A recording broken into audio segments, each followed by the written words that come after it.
Welcome back to Building and Breaking, how brands are built, how trust is broken, and what salon owners, hairdressers, and beauty brands who give a damn can learn. My name is Nina, and I am your host. This is episode 2.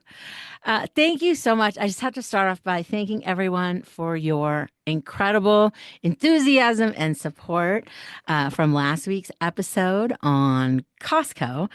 And, I've been very clear. This podcast is about brand fundamentals and brand strategy and what our industry can learn. And I'm going to be sharing brands that I love, brands that I may not have been studying and don't know about, that I don't use, and brands that you come to me with and say, you know what, I'd really love for you to do an episode on this particular brand. Well, after I dropped last week's episode, I had shared a post very similar to the post I've been sharing over the last several months, which actually inspired the idea behind this podcast. And it was a brand analysis of Aveda. And it was, in particular, Estée Lauder had published their earnings report, and it was not good. And in the hair care category, the not so good part was being driven by Aveda's decline in revenue. So I did one of my typical posts I shared on LinkedIn and Facebook, and oh my gosh, the Facebook post really went wild. And it's really interesting because context and nuance is very difficult on the internet. Because, we read something or something shared out of context and we kind of jump on to misunderstanding. And I know Aveda is a beloved brand. In fact, I have loved Aveda for 4 decades.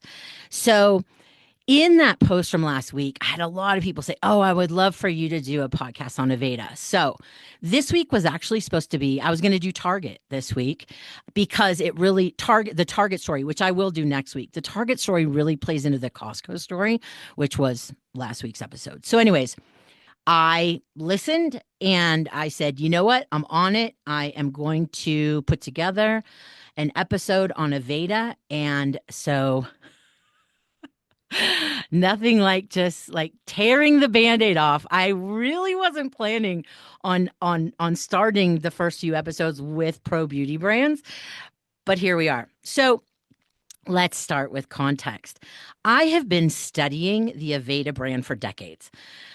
If you're new to me or Passion Squared, I did start in this industry as a hairdresser, but in my second year of being licensed, I was hired to be a brand manager for a brand.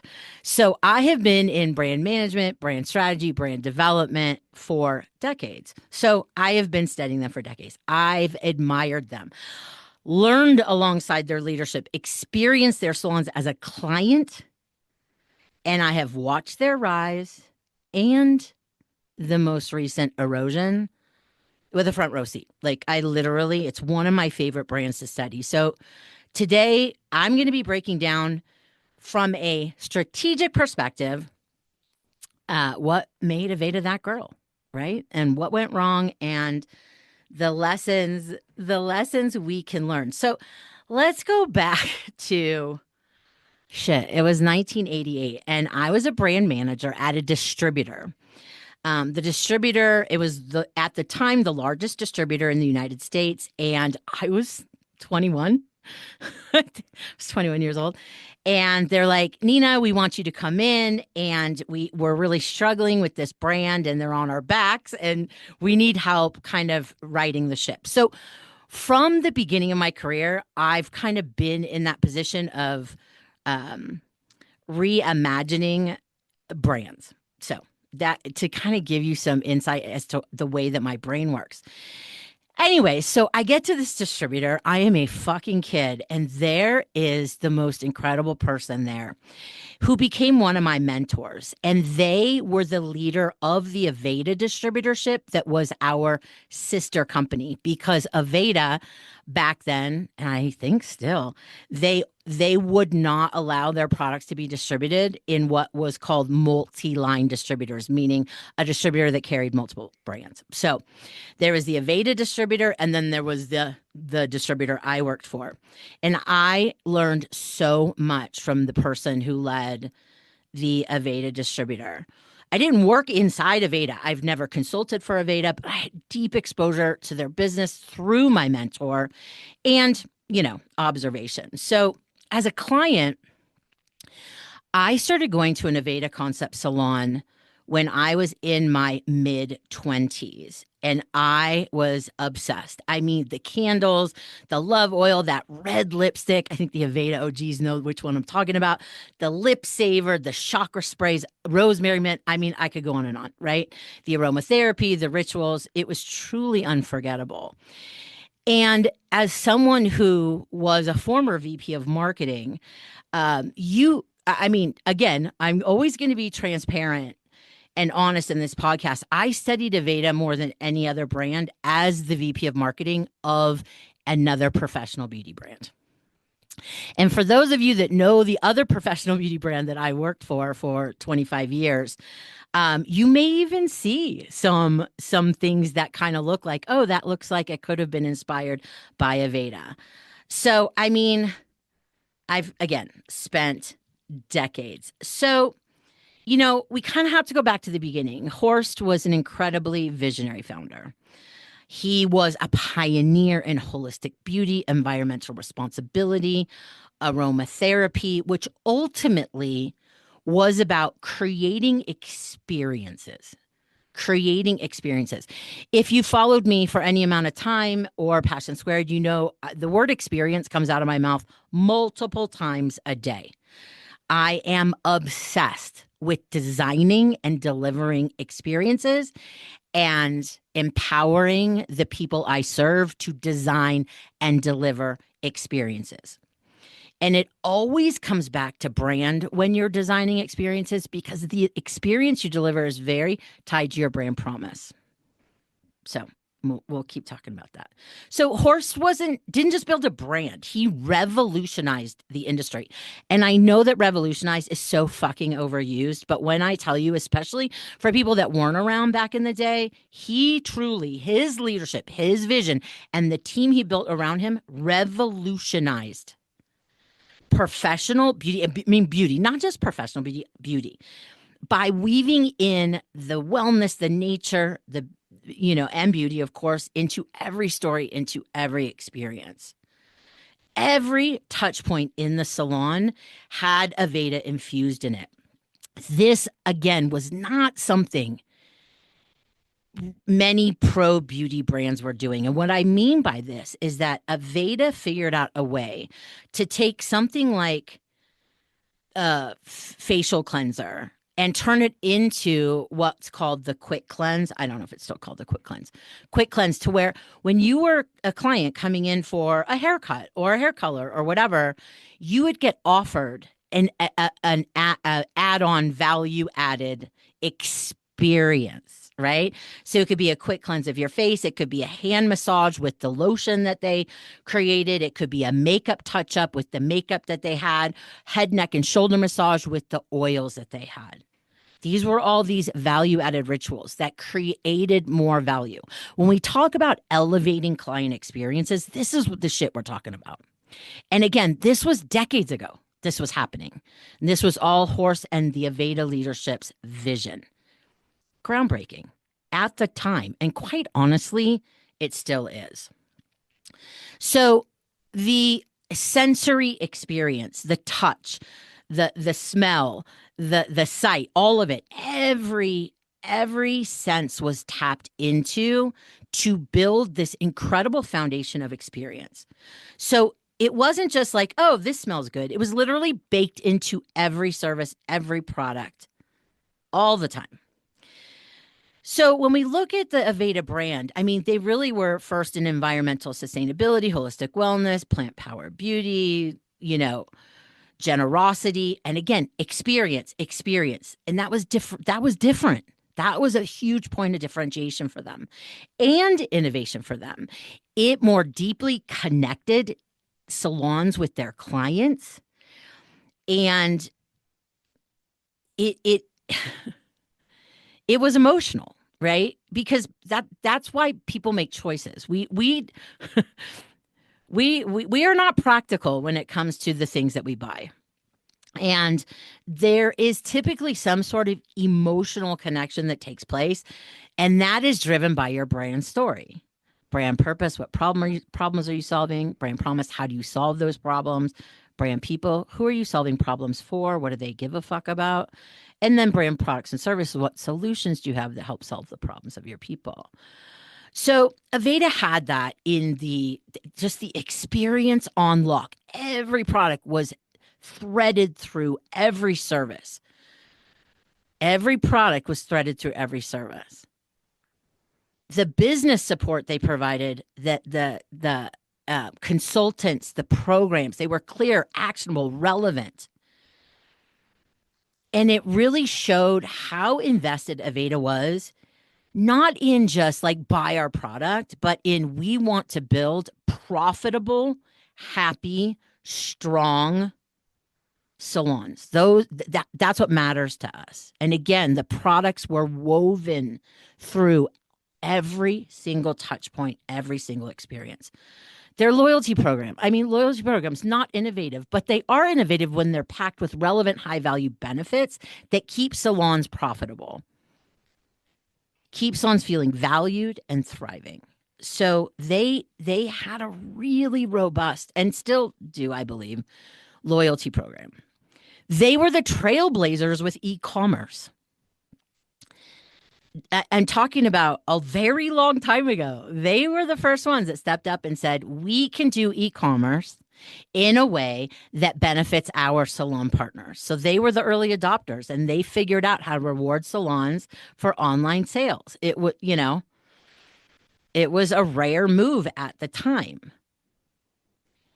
And ultimately, they helped create some of the first ever $1 million salons, reshaping what was possible in our industry. So there was so much loyalty there. There was so much connection there. There was a relationship there. And if I think about in all of my research, all of my observation, all of my study of the Aveda brand, relationship was at the core, which is why what we're going to get to next, what went wrong, it's going to come back to relationship. So look, I mean, they sold Estée Lauder, and there's a lot of things that can happen when these brands sell. Historically, the story doesn't end well. And I'm not talking shit. Again, this podcast is not about tea or gossip or rage baiting or anything. This is just historically the facts. Okay. So when I think about Estée Lauder, another brand, conglomerate of brands, I have obviously studied a lot over the decades. They are not known as a hair care brand conglomerate, whatever you want to call them. They're not just like, oh yeah, of course, Estée Lauder hair care. No, they're more makeup, fragrance, things like that. So when you think about another large mega corporation like a L'Oreal does have DNA in hair care. But what's interesting is that even with L'Oreal purchased Matrix, and they purchased Redken. Redken has generally thrived under the purchase, where Matrix has generally stumbled and continues to like redo their brand story and repackage and redo their brand story and repackage and redo. So it's not, this isn't just an Estée Lauder thing. However, things began to erode after the purchase. And when we go back to the relationships that I said were like so paramount to Aveda's loyalty with salons and success, the leadership grew disconnected.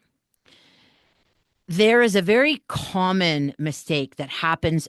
Again seen it for decades, happens over and over and over when a company like this, a big company, an Estee Lauder, a L'Oreal, a Bristol Myers Squibb. If you're really old, you'll know that reference. A Cody, whatever. Sometimes they make the mistake of thinking that just because they have really strong leadership in consumer packaged goods and in consumer beauty, that they're immediately going to be able to apply that same expertise and experience and knowledge to a pro beauty brand. Historically, that hasn't worked very well because while salon business is not unique because it's business, that's why brand fundamentals apply to salons just like they do to Estee Lauder or Aveda or anybody.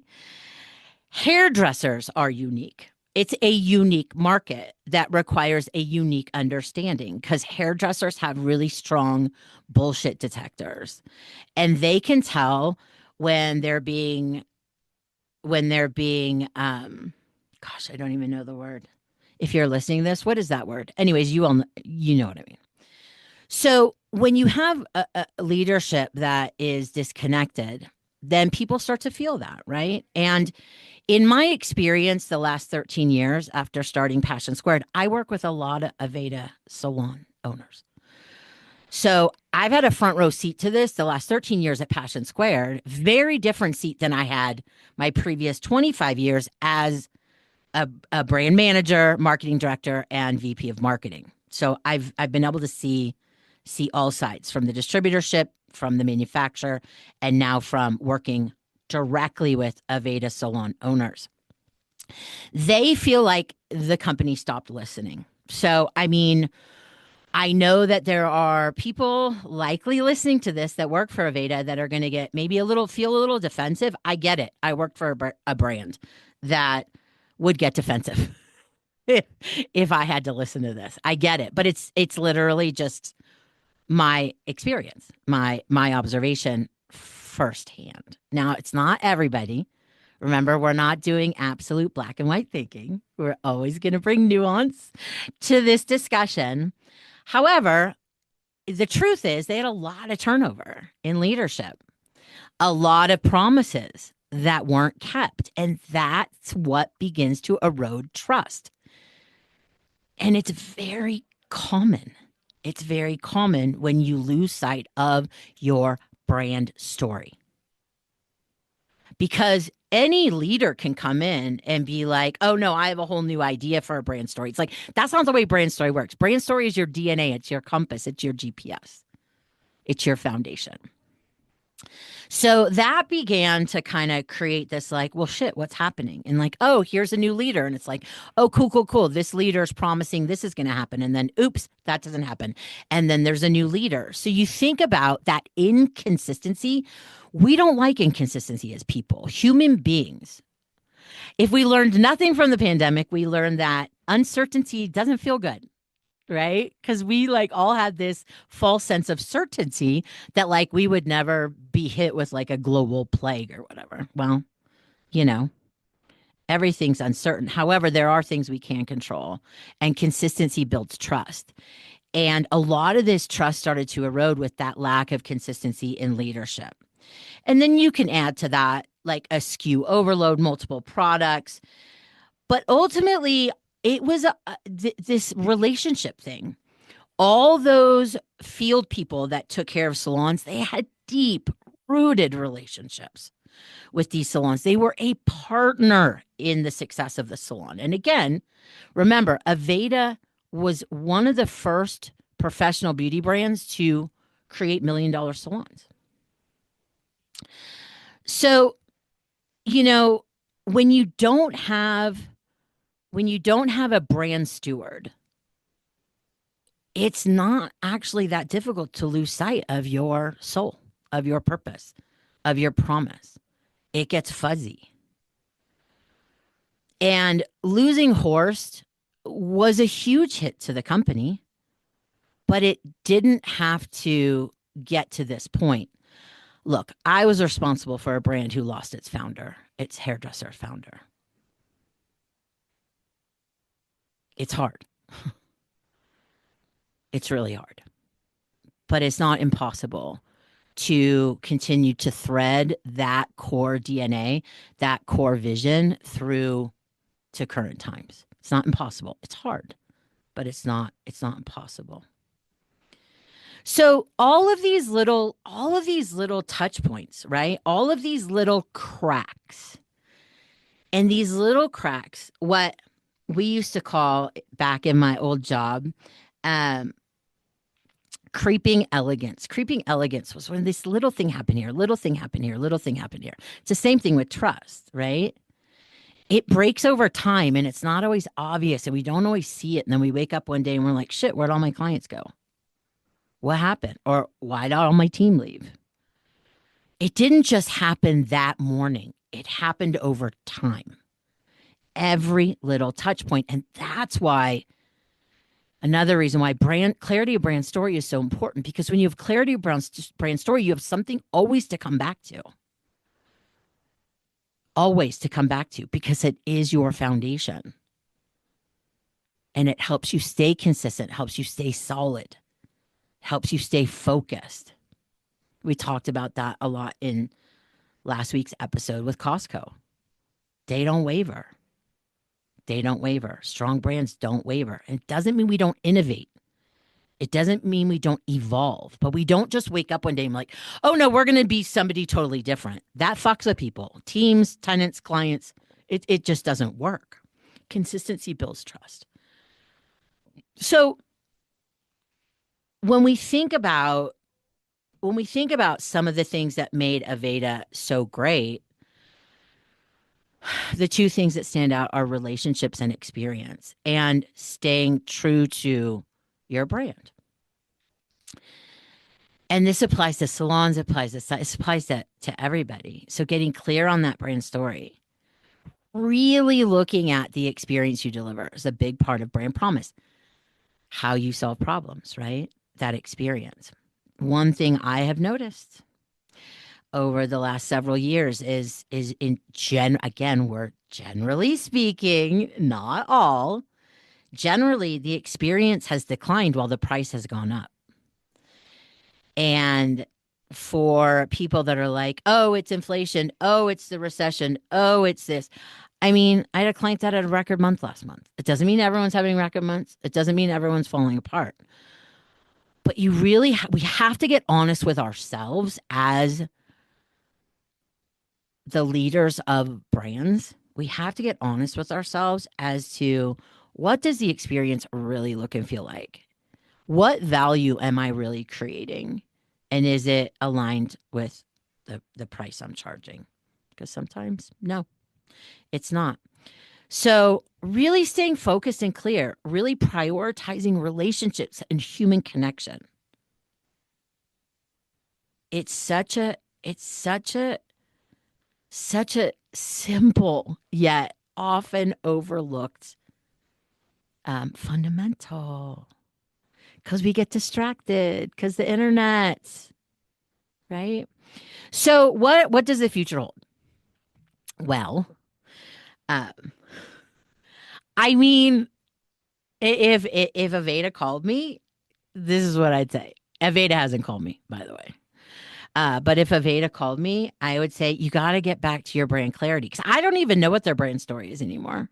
I really don't, because they are so all over the place in from the outside, from the outside, from the outside. And yes, I know they brought an incredible leader back in to the company who is infused with Aveda DNA. I know that. I know that as I built this episode. I know that. I know that. Again, context. So really getting back to brand clarity, right? Returning to that vision, whatever that vision is. Now, Aveda could wake up one day and say, we're going to completely rebrand. Okay. But they haven't done that. So as of so many people that love Aveda, getting back to those relationships, getting back to that human connection, getting back to that consistency, right?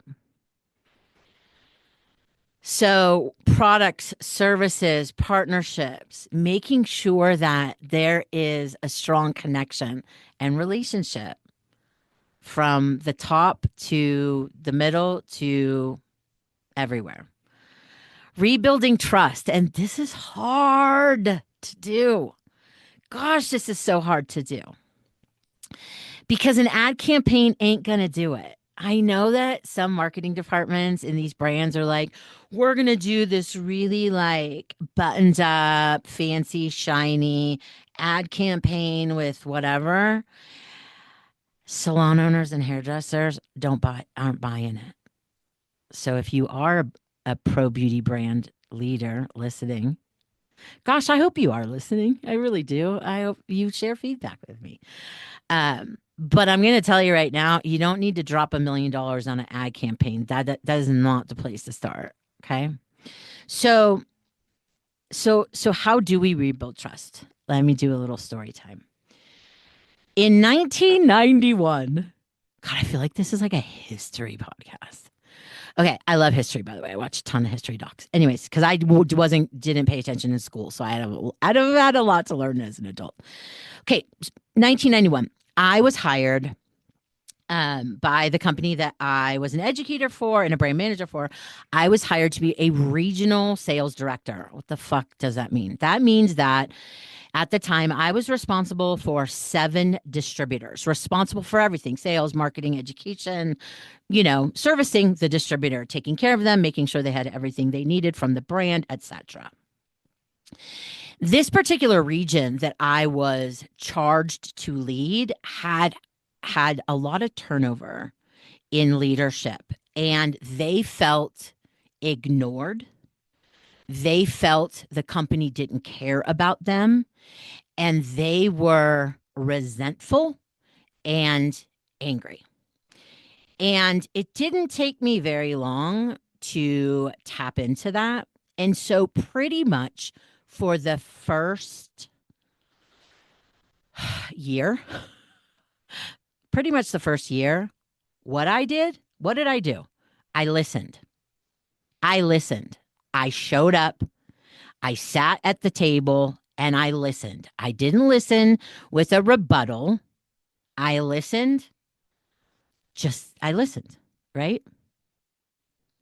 As the great Stephen Covey says, seek first to understand, then to be understood, right? Seek first to understand. I spent that first year seeking first to understand. Because at the end of the day, sometimes people just want to be heard. They want to feel like they matter. And that alone could actually melt away the resentment and start rebuilding the trust. So, listening, what does listening look like in your salon? What does listening look like with clients? We typically, when we are feeling insecure or we get defensive, right? When someone shares some honest feedback. When I see all the client shaming that still happens to this day, even though I've been blogging about it and podcasting about it and posting about it for over 10 years and how harmful it can be to our industry, that's not a way to build trust, right? That's just being defensive and resentful.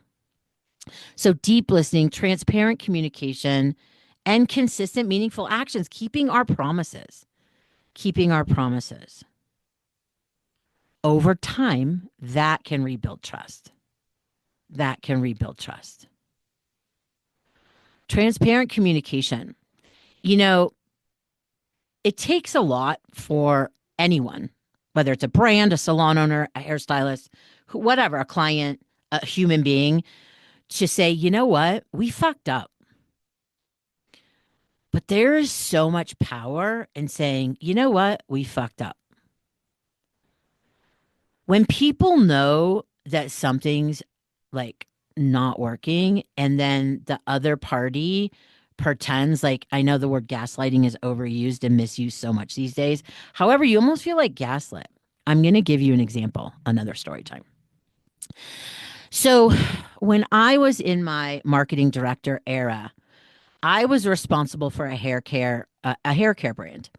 And when I was promoted to head of marketing, VP of marketing, whatever, I was responsible for a hair care brand and a color brand. A color brand I did not create. A color brand that I did not lead the development of, or the marketing of, or the education of.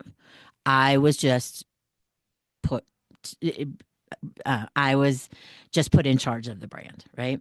And you know, the brand was good, but problematic. And so, it's hard. This shit's hard, by the way, leading a global brand. So, all the pro beauty brand marketers out there, leaders out there, CEOs, CMOs, whatever, I see you. I was there. I I was in the trenches. It is a tough job, right? And so is being a salon owner, and so is being a hairdresser. Look, I mean, business is hard. Anyways, back to story time. So I had this color brand that I was responsible for, and it was a little problematic. And so I had to look at like how can I minimize? How can I minimize and build and grow and position and blah blah all the things that marketers do. So one of the things was the color was hard to mix. The color was hard to mix because of one of the ingredients in the color, which was a functional ingredient, which was a big part of the story. But the truth was, the shit was hard to mix. And so stylists were like, this shit's hard to mix. And the company, the people in charge of this particular brand before I became responsible for it, were like, it's fine. It's supposed to be that way. And so when I became responsible for the brand, I'm like, look, like it's okay to say, you know what? Yeah, this shit's hard to mix. And we're going to provide a solution to that. And we had our global art director at the time and a few salons around the country using a whisk to mix the color. It speeded up mixing time, which of course every minute counts in the salon, designing the experience for the clients, blah blah blah. And so I'm like, genius. I'm like, we're gonna launch a whisk. Well, you would have thought I said we're gonna burn the building down. The pushback I got inside the company when I said we're launching a whisk, they're like, we can't do that. That means something's wrong with the color. And I'm like, bitch, something is wrong with the color. It doesn't mix as easily as it could if you used a fucking whisk. So that transparency, that something as simple as that, the amount of trust and understanding and connection that built was priceless. Like I couldn't have done an ad campaign around trying to what? Like it's supposed to be hard to mix. Like how do you fucking spin that? You don't. You're transparent. Like this is not ideal because I my, I couldn't reformulate because that wasn't a single reason to reformulate because that is a whole nother host of things at that time, point in time, right? Deep listening, transparent communication, consistent, meaningful actions. That's what helps rebuild trust. So it all starts with brand story. It's your compass, it's your GPS, it's your foundation. It all starts with that. So whether you're a global brand like Aveda or a local salon, the path to trust and loyalty is the same. Brand fundamentals are universal. They apply to every business. A clear brand story, aligned actions, consistency over time. Horse genius wasn't in the product formulation, even though there was some amazing products formulated. It was in that unwavering commitment, that clarity of purpose, those rich relationships, those elevated experiences that literally revolutionized the way salons operate today. That's what it's about. And his legacy reminds us of that clarity, that consistency, that care. They are everything. And they are what build brands that last.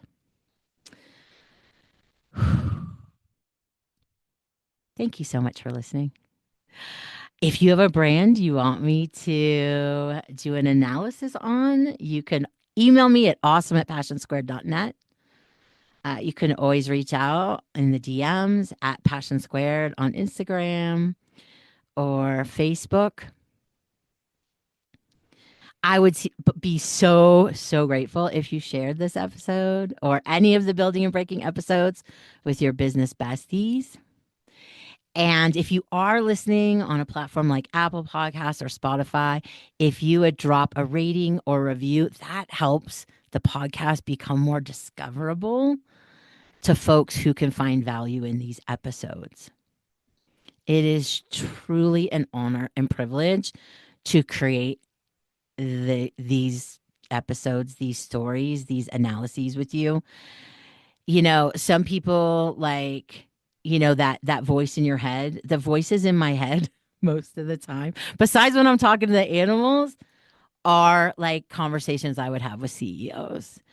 That my own DNA, even though it's been a decade and a half since I left the exec side of the world, these conversations are still going on in my head all the time. I'm continually studying these brands, taking notes, observing, listening is in my DNA. And I love it. And it brings me so much joy to actually get this, like all of my thoughts out loud into this podcast. Because these are the conversations I have with myself in my head. I'm like, if I was going to pick up the phone and call that CEO, you know. Um, so I really do appreciate your love, your support, and your enthusiasm because this stuff's important. And it wasn't until I started Passion Squared 13 years ago that I realized how little salons, well, it's not just salons, I mean, but salons and hairstylists and even some of the pro beauty brands do not understand brand fundamentals. And so that's what I've been doing the last decade plus is bringing these brand fundamentals to our industry because these fundamentals are what will help eliminate some of the most systemic dysfunction I see in salons and in pro beauty brands. So, yeah, I'm grateful for you. Thank you for listening with curiosity. Thank you for seeking nuance, context, and for being here. I am truly, truly grateful. I hope you have a peaceful day wherever you are. Bye.